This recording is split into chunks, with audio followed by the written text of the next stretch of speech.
Ladies and gentlemen, I am truly, honestly, incredibly happy, excited, and just impressed with this patch. Version 42.3 is bringing a ton of hero balance changes, gameplay changes, card changes, and some updates to Monolith.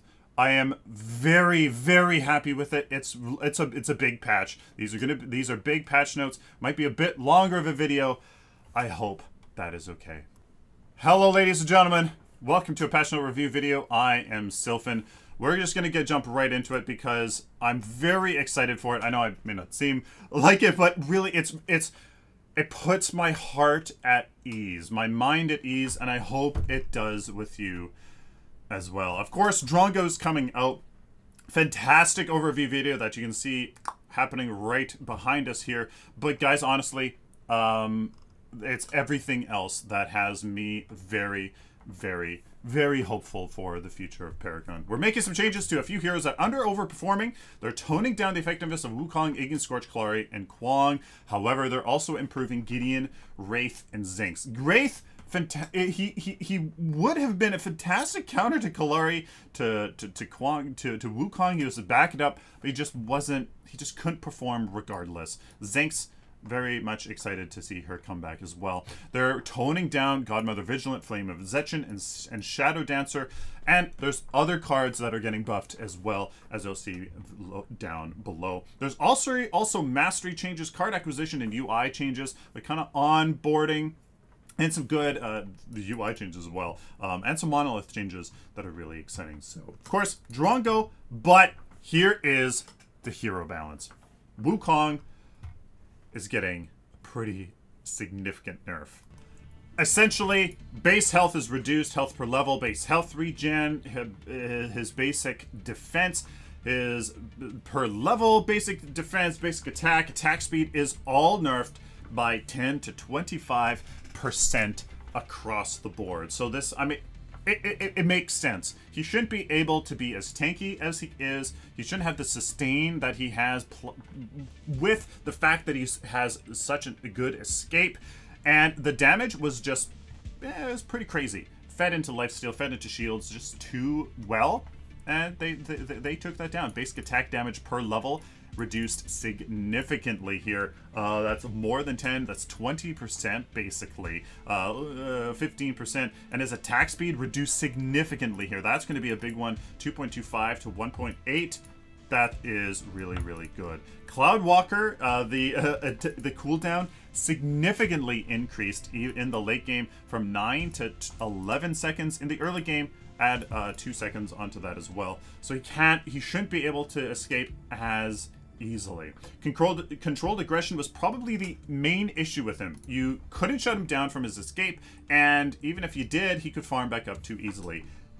50% nerf to his gold bounty is tremendous. I mean, the small marginal increase that a lot of these economy cards and economy abilities here, they are much more significant here in version 42. Getting that attribute point, 2 attribute points earlier, and getting on, say, a Sacred Alchemy, say, a heavy hitter for a carry is tremendous power spike.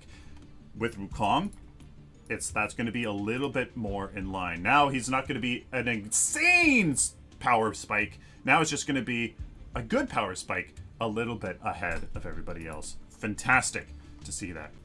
Iggy and Scorch has also been toned down a little bit, about 5-10%, pretty much across the board. Base health, health per level, base health regen, and health regen per level all decreased 10-15% or so. That's good. He did, even when I was playing him, there's a few times where I was like, I should have probably died, or I should be affected by this poke damage by just kind of harassment a little bit more than, well, than I was. And you know what? This kind of solidifies that gut feeling of mine. There you go. Blaze, that his ultimate, the damage addition on top of his base kit, has been reduced as well. Damage per tick, just a little wee bit, about 10%. And the power scaling per tick is also been reduced. So that insane damage spike when you use his ultimate is now toned down a bit. Kalari got the hammer pretty big because of her Shadow Dance. Look at this cooldown from 12, 10, 8, and 6, almost doubled in the late game, and in the early game, a significant increase in the cooldown even when you upgrade it. 12, 10, 8, and 6 to 14, 13, 12, 11. That is huge. Almost twice as long here in the late game. And remember, that cooldown starts after you come out of stealth. That is a big one. And you know what? Stealth, it's really valuable now. And it's got to be put back in line. There you go. That it was it. Base attack, base damage, attack damage per level has been reduced. Look at that base attack damage per level. 4 to 3, 25% nerf there.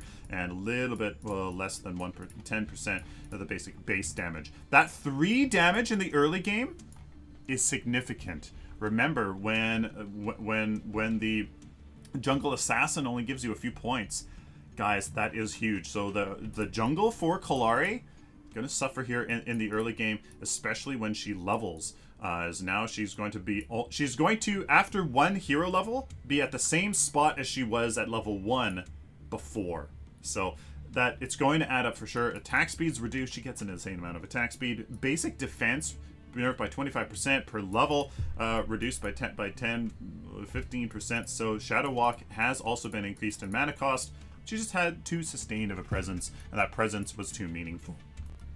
Kwang's Light of the Heavens, and really the source of his sustain in the offlane was that Light of the Heavens. Check out this nerf. Basic and ability armor gained went 40, 60, 80, 100, nerfed 50% in the early game to 20, and then in the late game just nerfed by 20%. So in the early game, that armor is not going to be there. It's went from 40 to 60, which you would definitely level that up to get that armor, but now you're not even gonna have, you're gonna have the level 1 by level 2 now. So I like it. He has some really good sustain and damage. So basic defense per level nerfed as well by basically 10%. Hey, just kind of bring him back in line. His tankiness and sustain there is just too powerful. Can put him alongside Godmother Vigilant. Now Gideon was an outlier in the mid lane game, and they've given him a pretty good buff, to be honest with you. Cosmic Rift power scaling from 3.03 to 3.55. That means he will come online in the mid game a little bit more, and that's about, what is that? That's almost 20% more power scaling. You start to get Thaumaturge, Invader Mage, stuff like that. Mana Flow Acolyte, ooh, it's gonna hurt a little wee bit more. And you know what? He's a pretty all-in sort of caster. You pick him well in the draft lobby, and then you're smart with him. He's kind of supposed to do a lot. Cosmic Rift there, was hurting really a lot already. It's going to be nice to see. Burden, power scaling increase. The damage there shouldn't be underestimated. And Black Hole, check that out. Whew. Wraith, also very much not a thing in the mid lane. I've seen him in a few games, but he was underperforming. And actually, I would have loved to have tried him as a support. It's just, he just couldn't perform. Like, his vision is really powerful. And you know what? He's getting the change. When he first came out, his basic attack actually he was more like a fighter. He was more like a ranged fighter that had caster abilities. Do you know what I mean? He was kind of like a ranged fighter, and his base health and armor was that of a caster, but he was a really interesting hero. Very interesting hero when he first came out, and they were kind of going back to that. Basic attack time was that of a caster, and now it's a little bit more like a fighter. He's much more like a fighter than a caster in terms of his basic attack. Base health also increased here just a little bit, and the base health per level was increased. Kind of almost meant to kind of use his, I don't know, really interesting hero, Wraith, in the basic attack department, and his base health regen was also reduced here just a little bit, to kind of maybe offset that health. So He's going to be back a little bit. His basic attack is a little bit more now. A little bit more sustainability. What do you think? Will we see more of him? Now we move on to Zinx. She has been given a little bit of buff in the damage department. And I think I actually almost saw that in the PML. Zinx was picked very nicely in 2 matches. In the first match, she was very much a presence in the early game, just kind of denying the enemy off lane. But then in the second game, she kind of fell off, and Bronze Army did a great job of just ignoring her. And she was kind of a moot point. She couldn't deal the damage that maybe she needed to. Kitty Claws has been changed. Mana cost from 60, 70, 80, 90 to 35 to 53 at level 4. Basically almost cut in half. Almost cut in half from the mana cost, and the power scaling tripled. So you build Zinx with damage, and you're getting 3 times the value of that damage on your Kitty Claws, your main source of damage here. That's significant, meaning A, she's going to be able to use it more often in the early game because the mana cost is low, and the base damage has been decreased just a wee bit, but due to that power scaling and the reduced mana cost, she's going to be able to use it a ton more, and that's good. That suits the reality really actually quite well. In the early game, you don't have power anyway, so you need to rely on the frequency of the ability to deal that damage. And since the base damage is just a wee bit less, but you can use it twice as often, hey, almost twice as much damage output in the early game, plus in the mid game. Finally, you can build a little bit of power and tankiness on her, and she will really, really shine. Then, a small Revenant little buff here, little bug fix where he wouldn't automatically reload if his RMB was leveled. There was also a thing where he wouldn't reload if you used your Obliterate immediately after your last basic, right? Your empowered, your Hellfire rounds. He wouldn't reload. He would wait until after his Obliterate's done, and then he would reload, which was kind of the whole point of, you know, obliterating while he reloaded. So, interesting thing there. Hopefully that's what they mean? I don't know. Now, these cards actually have been the biggest source of excitement for me because a lot of it is really needed and just sounds really good. Awaken the Emic was changed. Increased the cost to 4 Vitality, 6 Intellect, to 4 Vitality, 8 Intellect. Deferring those agility-based heroes just a bit from going into Intellect. You're going to have to kind of sacrifice a bit more into Intellect, which is something kind of don't really want to get it, and that's fine. Increase the rate at which minions with Drain Life lose health from 3% max health to 5% max health per second. That just means that they'll be able to do their thing a little bit more, and just kind of empower that. Increase structure damage against Toxic Horde minions, however, they'll now be killed in 1 attack. I mean, it's such a strong card now anyways, that if somebody like Wukong goes into your tower and dives it, I mean, the tower needs a little bit of help, right? It needs a little bit of help against that. And you know what? That's honestly fine with me. I don't, the tower's going down anyways. Like, probably. So I think that is very much fair. Increase volume of card activation and the range at which it can be heard. Very smart. It's a really powerful card, and I think that's very powerful. Fix an issue where the minions would path directly to core. I never saw that, but glad to see that go. Guard Piercer reduced the basic armor penetration from 22 to 16. Little bit of a nerf there. It was very powerful. I didn't have the data. I didn't have the sense. I don't play a lot of basic attack damage heroes anyways, just being honest. So I didn't maybe notice that it was too powerful. Hey, good balance there. Invader Mage reduced the ability armor penetration from 12 to 10. That maybe I did see. As soon as Invader Mage got online, it was insane, the amount of damage. And remember that armor, it hasn't really changed in the formula as far as I can tell. So 10 is, depending on the base, on the ability armor, which is lower here in version 42, it's kind of hard to get. That's almost 10%. So 12% to 10% increased damage that you deal. Almost. That's not quite how it works, but that's basically a 2% overall damage decrease that Invader Mage gives you. And that's a lot, 2%. When gems and stuff only give you that anyways, I mean, that does add up with everything else. Lord Volstock, renamed the ability from Experience to Dark Prince. I mean, that's probably a lore reason. Let's just be honest. Nameless Cursed, increased damage per second from 50 to 60. So it's going to do more damage per tick, and I think it is actually an underrated card. Reduce the duration, however, from 18 seconds to 16. I had a little bit of an issue as I was like, what's the point of doing the 18-second dot on the enemy? But as a support, especially as a death, like Muriel, for example, I would Nameless Curse like the carry or a Gesh or something, and they're just like this damage would just take off, and they'd be like, what's happening? So this, it does increase the overall damage output by 60, so it deals 60 more damage. It just happens a little bit faster, and I absolutely like that change quite a bit. Makes it just a little bit more focused, right? And because like 18 seconds is almost too long, it's kind of the usefulness stops after a certain point. Numbing Rogue here, fix an issue where the debuff aura would sometimes be lost on death. I never noticed that, even though I do like Numbing Rogue as a counter against, well, Wukong, very carry heavy teams. Shadow Dancer, this is a big one.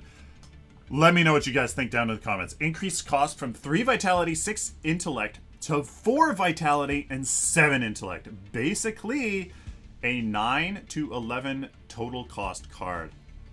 That's big, guys. That is big. A little bit more in, a little bit more of an investment in either. It prohibits agility from kind of just dabbling into vitality and intellect. It kind of punishes that a little bit more.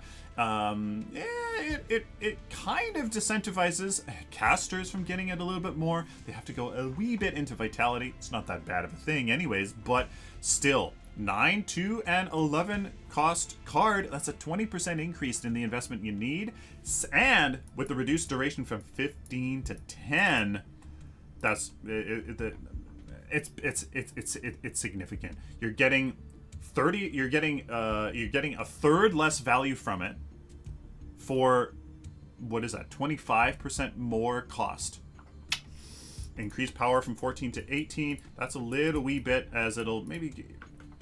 That change, I think it means they're making it more focused for its purpose. It's meant as, hey, like, Countess. It's just like, Countess, she's gonna get it. A little bit less reduced just because it's overpowered. A little bit more investment because it's so damn powerful. But, hey, it's more focused.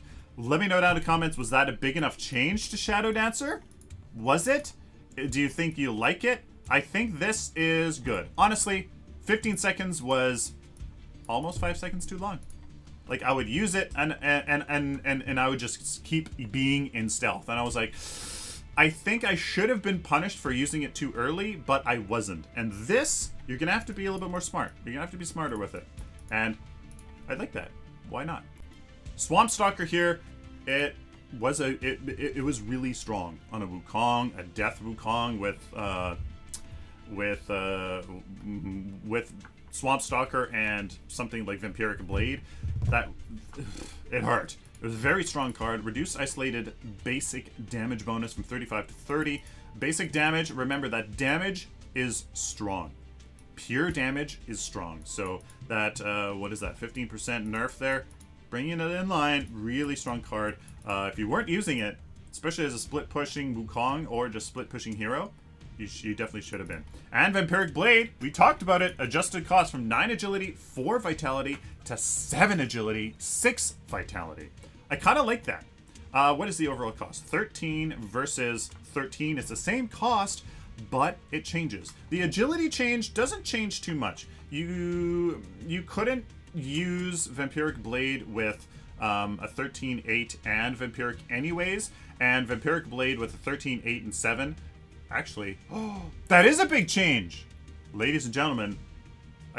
When I was looking over this before, obviously I did my math wrong. 13, 8, and 7. Does that change it? 13, 8, and 7. 13, 8, and 7. No, you still can't use it. Never mind. I'm an idiot. Right? Hold on. Yeah, I'm an idiot. No, you can't use it anyways. That's what I thought. My initial reaction was right. You still can't use it. And what this does, it puts you more into vitality. And I kind of like that. It's really strong. It's really strong. And you got to go into vitality a little bit more. I think what this means is it's kind of almost meant more for brawler bruisers, to be honest with you. A little bit more brawler bruisers, and that's okay with me. Vampiric Blade, really strong. That lifesteal that they gained for 3 seconds was astronomical on carries. Used that at the right times. It was kind of dumb. On a Seraph, she would just pop it, use her Heavenly Fury on a minion wave, and be like she'd go from 0, well 1, to 100% health like that, and there's nothing you could do about it. I don't know. Let me know down in the comments what you guys think about Vampiric Blade. Very interesting. In the knowledge department, Corrosive Walker, it would just break. It was a big deal, Corrosive Walker, and it needed to work. Cryo Agent, huge change. This is the one that gives you ability damage on your next basic attack after an ability usage. Reduce that internal cooldown from 10 seconds to 4 seconds.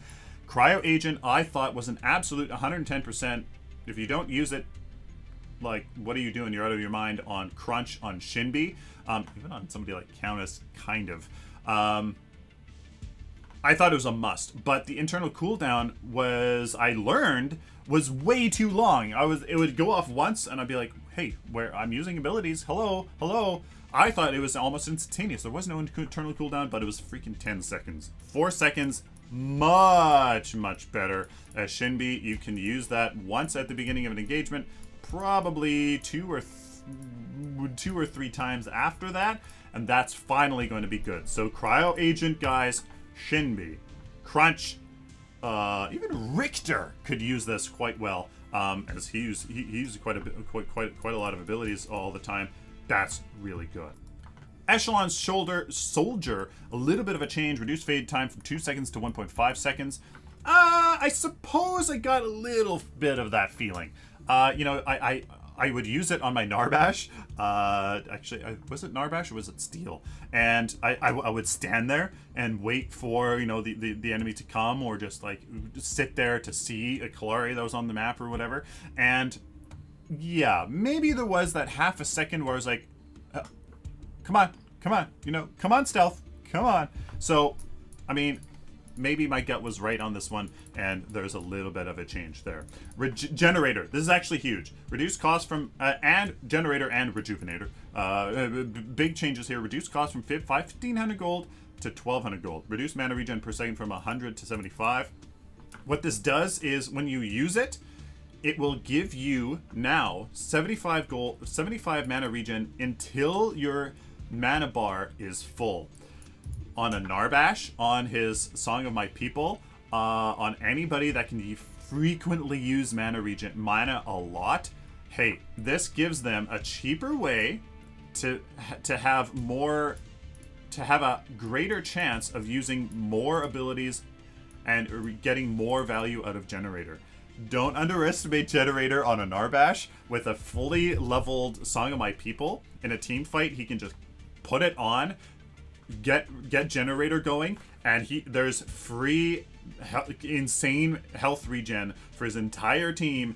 Even in the early game, it could take you by surprise. So Generator here, exciting. And Rejuvenator, it's finally viable in my opinion. Now it's 2 charges and increase the gold cost from 200 gold to 300 gold. So you get twice the value for 50% more cost. Now, instead of 120 health and 100 mana, you gain 240 health and 200 mana. That's a legitimate, basically, health and mana potion. That's a legitimate health and mana potion.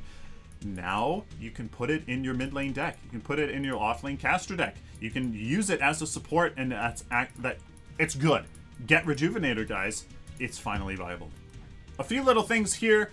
Sleeper Agent, fixed an issue where you could use the target, where you could target enemies in Shadow Plane. That's kind of dumb. Supply Sergeant, where it would just break occasionally. Thank you. And Wetware Virus.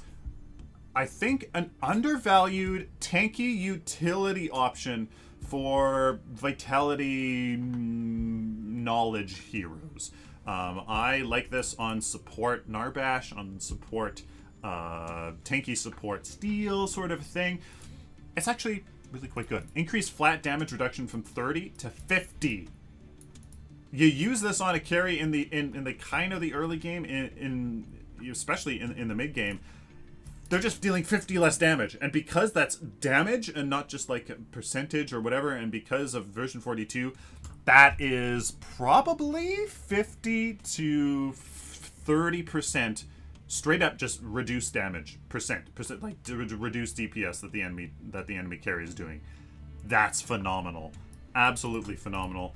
And increase the attack speed from 30 to 50. So add these two effects together, you're probably having to 75% less DPS that on your selected target.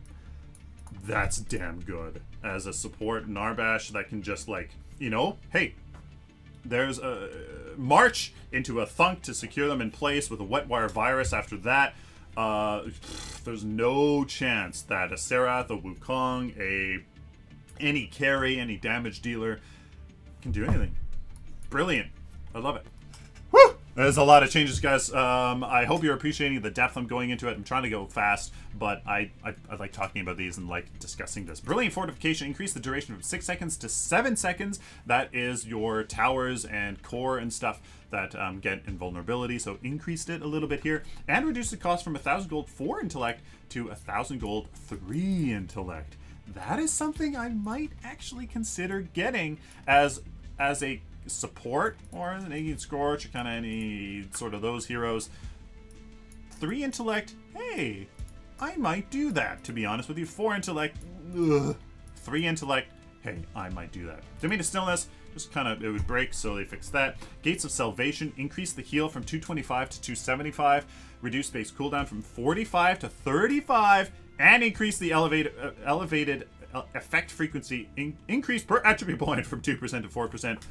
This is huge, and I'll show you why. So, at the moment, 225 health divided by 45-second cooldown is 5 health regen per second. You can kind of think of it like that.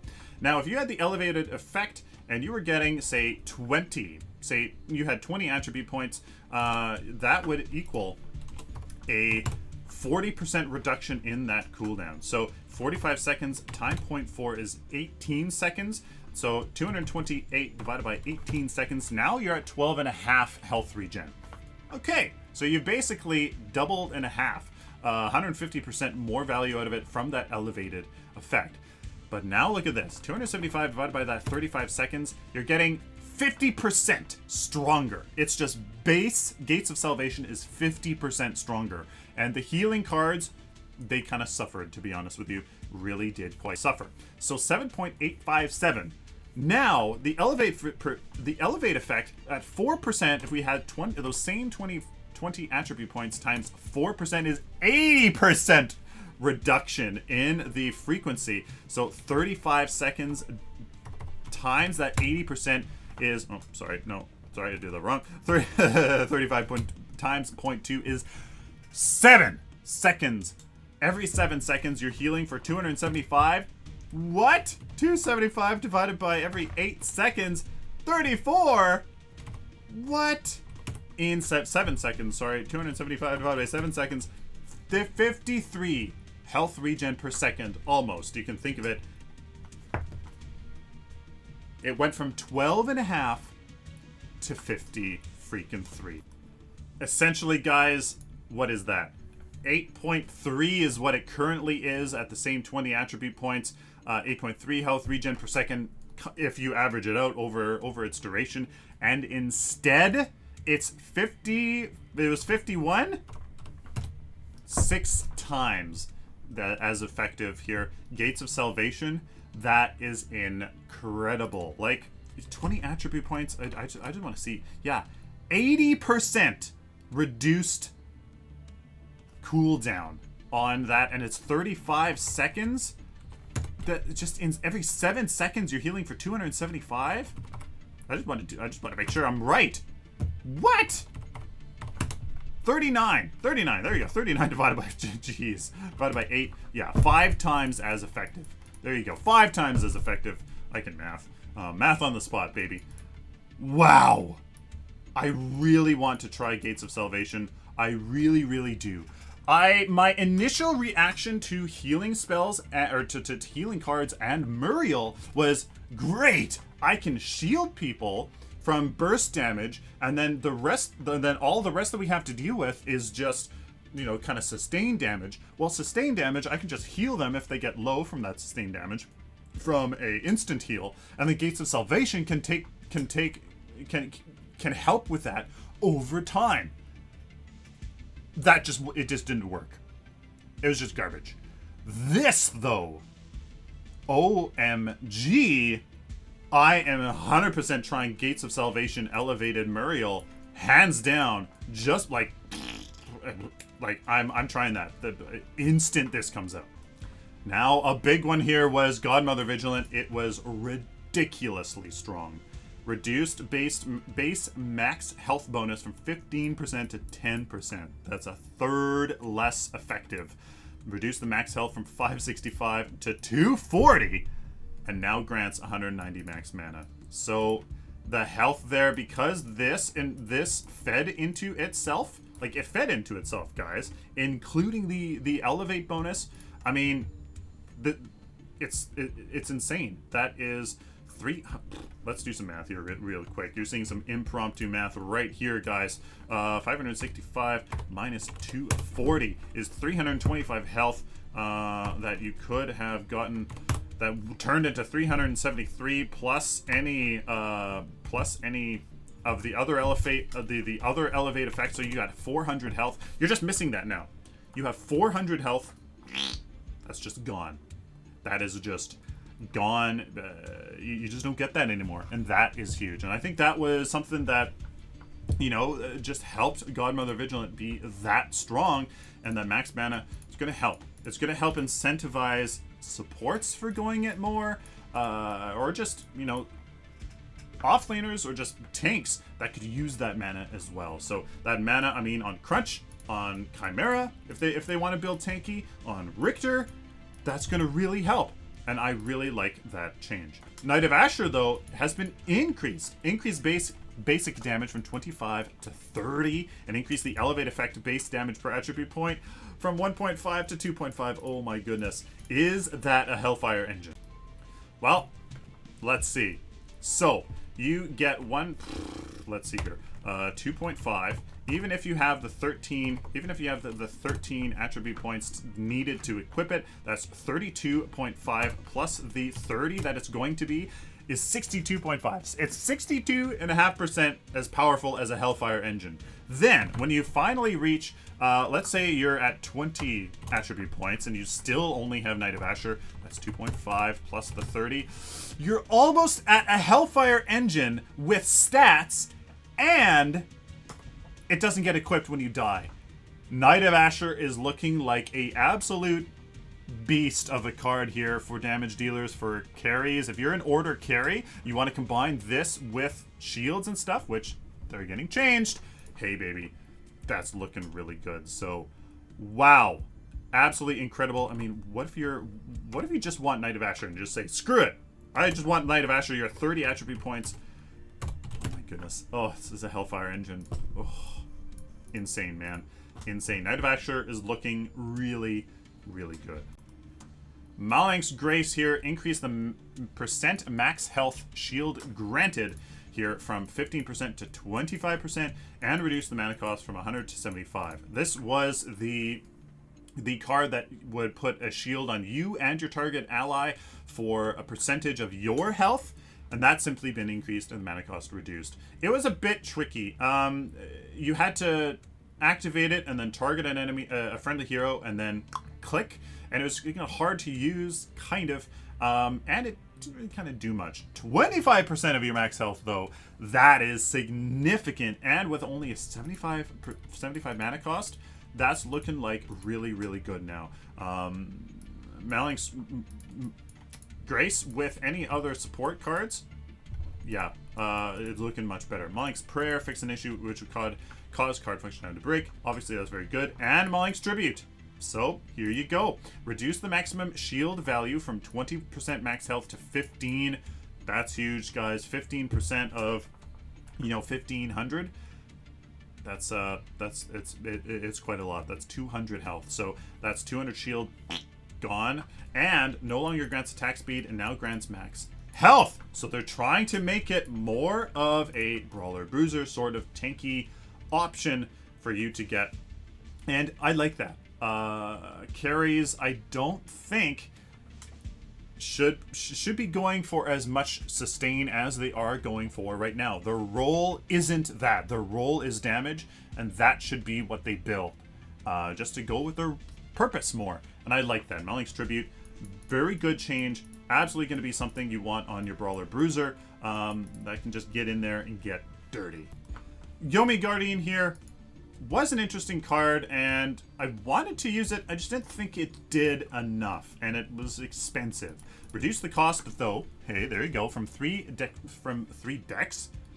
agility, interesting, then 9 vitality, to 3 dex, 3 agility. That's an interesting typo. It is 7 vitality. Now you can combo that. You can use those 2 points into something else. And it just reduces the cost, and I really like that. I wanted it on my tanky order heroes, but just the 9 vitality kind of, I don't know if that changes it too much, but it does increase the damage block from 50 to 70. That's a big change, and you know what?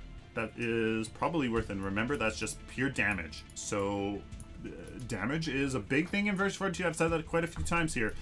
That is big. So Yomi Guardian, as a support sort of brawler bruiser tank thing, hey, that's gonna be definitely more of an option. Reduce the basic armor on the card and the max health on the card, just to kind of make up for it. Maybe make it more of a support option that you know, you just gotta focus on using it properly. Yomi Scepter here, very good card for vision, especially on people like Wraith, so you can continually see people that you've sniped. Now displays the pink revealed eye above players' heads while debuffed. You wouldn't know. The only way to know if you had vision of them, and the only way they knew is, well, if you just sniped them, right? And if you saw them through the thing. So it's just more clear, and it doesn't affect minions anymore. Battle Shepherd was a card that just didn't see because it didn't really do much. Increase the minion health regen order, though, from 10 to 55. So that is phenomenal. I still think that the enemy minion wave will still be able to kill your minions because they focus fire quite a bit. But if the enemy minion wave doesn't just happens to not focus fire, I think that's enough to negate a lot of the damage. So basically your minions aren't going to die, and they renamed the ability. Exoskeleton reduced the flat damage block from 8 to 6. It was really strong. And the offlane was just really, really hard to deal with, especially with Exoskeleton, because it reduced all damage, right? So, and what this is going to do is make Phase's Energy Lance actually apply and deal damage right from level 1. So Phase early game, you can actually Energy Lance the enemy offlaner. Flame of Zetchin finally has a freaking nerf, as I just hated the card. Increased cost from 2,000 gold to 3,000.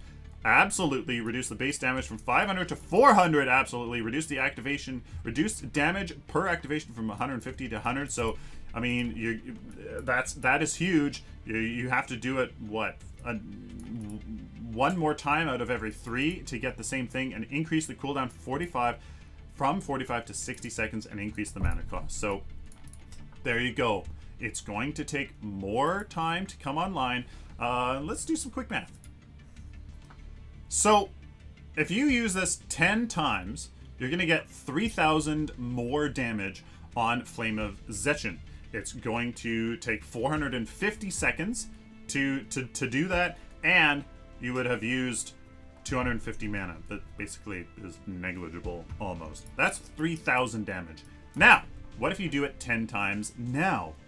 Instead of 3,000 extra damage, or sorry, 3,000 just base damage, you're now going to deal 1,000 extra damage for those activations, plus the 400, only 1,400 100 damage. Let's see if I just did that right here. Times 100. Whoa. Times 10. Sorry, 150 times 10 is 1,500 plus the 500. Oh, my apologies. There you go. 2,000 damage. Whoa. You get to deal 2,000 damage now, and you're going to deal 1,000 plus the 400, 1,400. So there you go. And it's going to take, what is that? 150 seconds more, 2.5 minutes longer to do it. And it's going to cost twice as much mana. I like it. I like that change. It's 1,400 damage besides 2,000. I really, really like that. To be honest with you, it was just too prevalent. 2 supports would get it even, and they could just secure it. You could get Raptors super easy. It's now 50% more expensive. Absolutely love it. Now here is an interesting change, Growth Totem.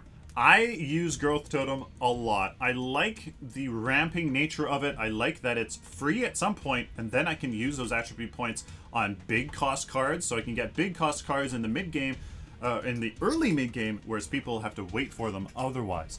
I really like the idea, and it got buffed. Increase the power gain per minute from 0.8 to 1, and increase the max health gain per minute from 15 to 20. Now, I used it a lot. I usually kept it on for about 12 minutes or so, or 50, actually a little bit more maybe, so 12 minutes. That's 2.4 extra power. 5 times 12 is 60 more health. I mean,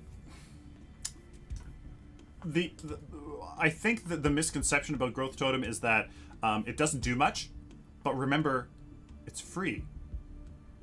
It's free. It ramps the longer you have it on, and what it does, it allows you to get big ticket items faster. And you know what? We're just gonna have to see if it's worth it again. Now, Pack Leader was a really interesting card here that I wanted to use, especially in the off lane, even as a support, to be honest with you. Like in any lane, I really wanted to use it, but it was kind of weird. Now, affected minions now have 150 increased move speed when chasing a target. So if they try to attack the minions are on them in a blink of an eye. We'll also reduce the duration from 30 seconds to 15 seconds, probably to deal with that. And increase the cast range, though, from 800 to 1200. So basically, from a caster's poke range, I do believe you can cast that as in whichever area you are. Now that increased move speed, I think, will increase the viability of this card quite a bit, because, you know, either the minions are attacking the hero and getting value, or they're not. So either it's useful, or either it's completely not. I think that increased move speed is going to make those minions actually hit and attack that hero, and because of that, I think it's going to be actually effective. Pack Leader, I'm really interested to see if we can actually use this. Sprykin was, in theory, a really strong card. Reduce the cost from 2 Vitality to 5 Intellect to 2 Vitality and 4 Intellect, and reduce the cooldown from 120 to 65 seconds. You can use it basically twice as much. They also reduced the percentage gained on activation from 60% missing health and mana to 50% missing health and mana. This is really, really strong. And the fact that it's reduced in cost and in cooldown is going to make its effect and just how much you can use it and the impact it has on the match really strong. Straight up just missing health and mana. That's good. Sprykin, I wanted to use it, but I didn't because of the cost and just that really long cooldown. Deathcrawler here was a big point of contention as it produced some pretty broken gameplay. Maybe is fixed now. Reduce the attack speed duration, or the attack speed reduction from 65 to 50. It was really significant, but they also reduced the critical damage bonus from 300% to 250. So 50% extra damage, guys. That's a lot from any number. 50% more damage from any number is significant. So with that and with that out of the mix, plus that compounds with a lot of other things like Kalari's Shadow Walk, right? That's it adds up. The overall effect is reduced significantly. So with the attack speed reduction, making it a little bit more viable to get earlier on, I think this comes. I think this this will just be more in line. Now has a visual effects. I'm going to be really interested to see what that is. Maybe it's a big, gigantic, glowing weapon or something. I don't know what it'll be. Nuke Blood Mutant. Increase the movement speed per stack from 15 to 20, and increase attack speed per stack from 4 to 5. It was an exciting card. Obviously, it was underperforming, and giving it basically a third and a 25% buff. Hey, that's going to be more exciting to use for sure. Thorned Yomi, cooldown now displays properly, and just some small things here. Tireless Reaper, no longer remove you from the Shadow Plane on activation, and Unstable Cyborg, no longer remove you from the Shadow Plane on activation. So those are the cards. My god, this is getting long. I hope I split this into 2 before I release it. Now, gems. Yeah! Multi-shot reduced the damage of additional projectiles from 80 to 60. I'm not sure why I'm cheering. I think it's just because 80% additional damage on projectiles seems just overpowered. I don't think any other game that has multi-shot kind of a mechanic in it is 80% of the outside damage. Like, yeah, maybe you could get 80, 90% on like a cool set bonus or something in another video game or something like that. But like 80 right like that as a start. Bleh. So 60%. There you go. I think the reason for that, to be honest with you, is combining multi-shot with shields and with lifesteal. It was just bad gameplay. Just unintended, too much sustain, too much effect.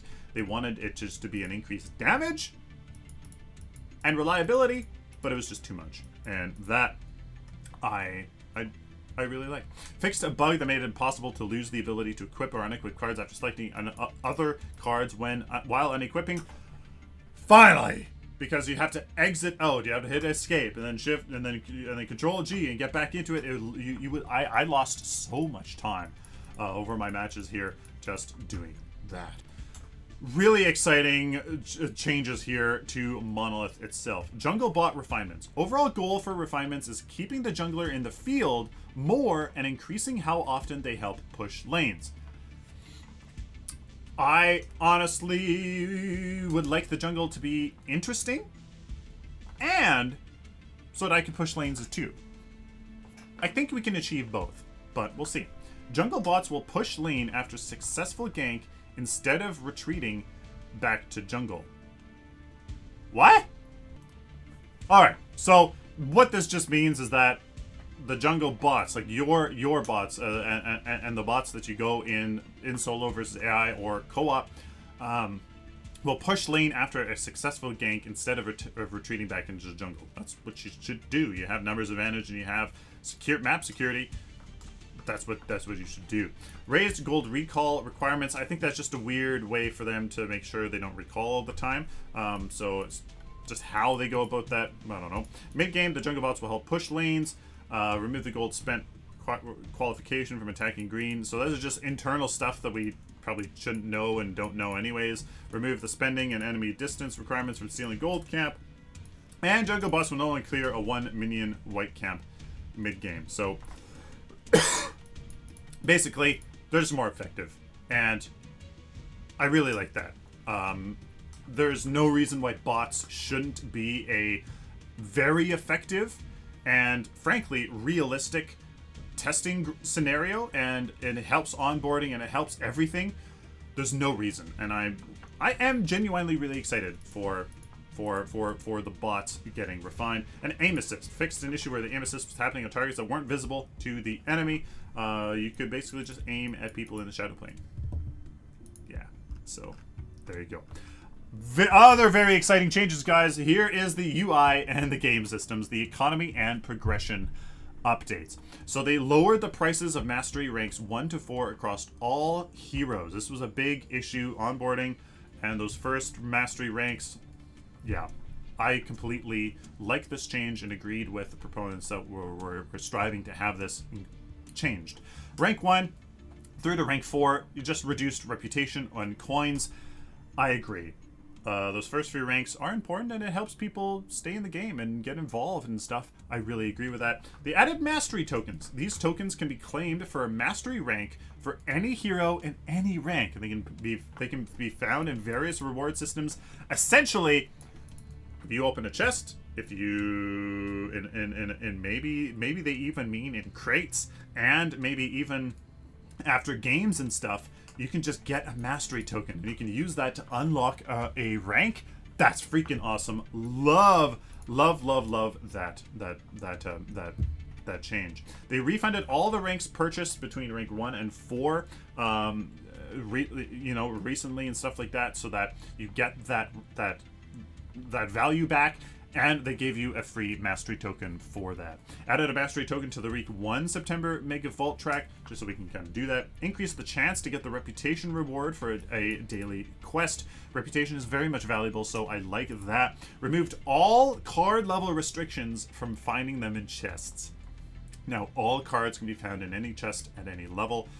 If you're going to say it's a free-to-play game, it has to include all gameplay implications at account level submit. Like, literally, before you log into your account, all gameplay options that exist have to be available for you.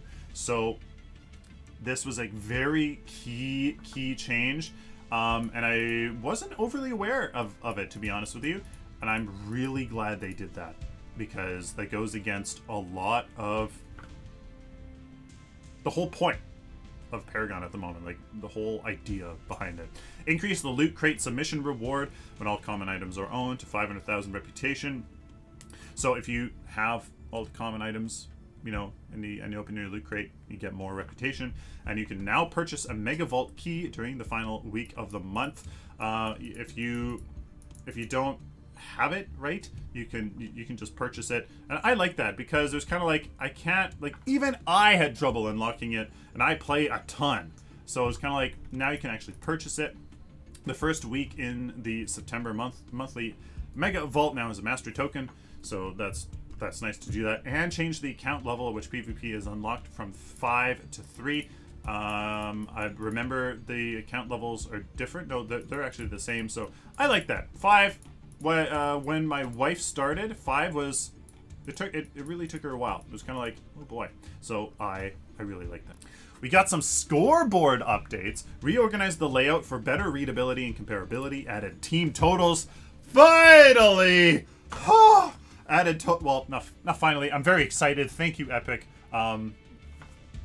Yeah, different word there. Thank you very much. That's amazing. Added total gold. Total gold is only visible on yourself until the match is over, so you can kind of see how much total gold. Hopefully in the replay system you can see total gold the whole time, though.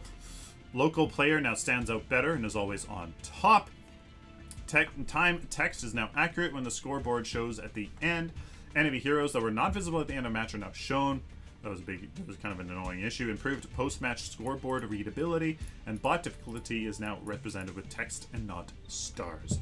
So just to make that more clear. I like that. The scoreboard really needed a ton of work, and I'm really excited to see exactly how that look. Deck Builder! Yeah! Reorganized the layout so that it's tabbed base rather than a wizard. This allows you to take any step at any time. Thank God, because before, like, it's just going to help. It's going to help a lot. I make a lot of decks. I tweak them a lot, so yeah. You can now see gems and cards in your deck at any freaking step. Yes! Players can now click on summary cards to deselect them from the deck. Oh, selected cards in your deck now stand out as much brighter.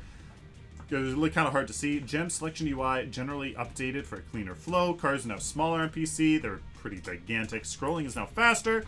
And fixed the bug where sometimes your decks would create a copy rather than save the existing deck. And fixed several layout issues related to different save zone settings on PS4. Very good. Just making it better. For me, I really care about that. We have some cards and gems UI. Oh, all of this small things and sometimes some big things gonna add up to a really good experience here in version 42.3. Cards now clearly state if they're active or passive. It wasn't always totally clear. Cards are now dimmed on the HUD when you don't have enough mana to cast them. Yes, to make that more clear, toggle state cards now dim, lighten based on if they're currently active or not. There's sometimes you had no idea if they were active or not. Like, absolutely, literally no idea. Searching for cards and gems now... searching for gems and cards now searches the description text as well. So if you weren't sure, if you knew what something did but didn't know the name, you can now do that, so you can find it easier. Sorting should now always function as expected. Scrolling is now much faster. Gems are now compressed in the screen. Sort button is now a drop down on PC. Oh, thank you. Updated the art on Black Ice Routine and Rejuvenator, and just fixed some bugs. Fixed mana regen value formatting when showing level up delta. Gems should no longer vanish when hovering in certain conditions. Yes. Card shop added stats panel to the card shop showing the current value of all stats. Yes!